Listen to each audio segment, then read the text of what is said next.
है बनाना हम सबकी जिम्मेदारी। कालिंदी सुभाष शर्मा जी को जिताएंगे, वार्ड क्रमांक 5 से हम पार्षद बनाएंगे। फलों सहित नारियल का पेड़ पे बटन दबाएंगे, कालिंदी सुभाष शर्मा जी को जिताएंगे, कहती ये जनता सारी। दादा का चुनाव निशान फलों सहित नारियल का पेड़, माताओं का चुनाव निशान फलों सहित नारियल का पेड़, आप सभी का प्यारा चुनाव निशान फलों सहित नारियल का पेड़। तो भाइयों बहनों याद रखिए, नगर परिषद जौरा के वार्ड क्रमांक 5 से पार्षद पद हेतु आपके अपने कालिंदी सुभाष शर्मा पिर्रो को फलों सहित नारियल का पेड़ के सामने वाला बटन दबाकर भारी मतों से विजयी बनाना है और अपने क्षेत्र का पार्षद बनाना है। आप सभी का प्यारा चुनाव निशान फलों सहित नारियल का पेड़, फलों सहित नारियल का पेड़। जौरा का बच्चा बच्चा सब इनका दीवाना है, हर माँ बहन बुजुर्गों ने अपना नेता माना है, नेता माना है। जौरा का बच्चा बच्चा सब इनका दीवाना है, हर माँ बहन बुजुर्गों ने अपना नेता माना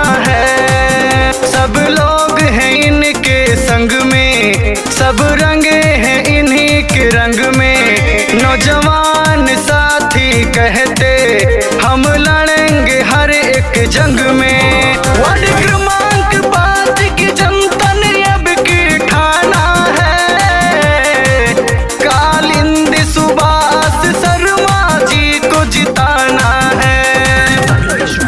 फलों सहित नारियल का पेड़ पे बटन दबाना है, कालिंदी सुभाष शर्मा जी को जिताना है, कहती ये जनता सारी।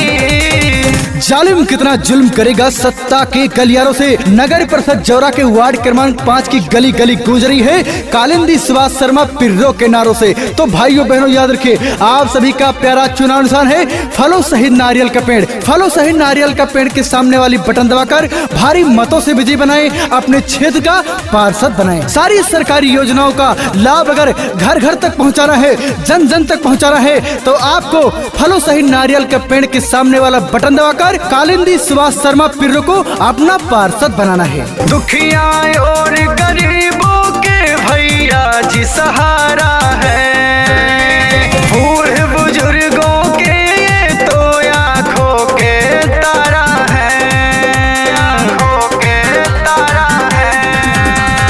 दुखिया और गरीबों के भैया जी सहारा है, बूढ़े बुजुर्गों के ये आँखों के तारा है।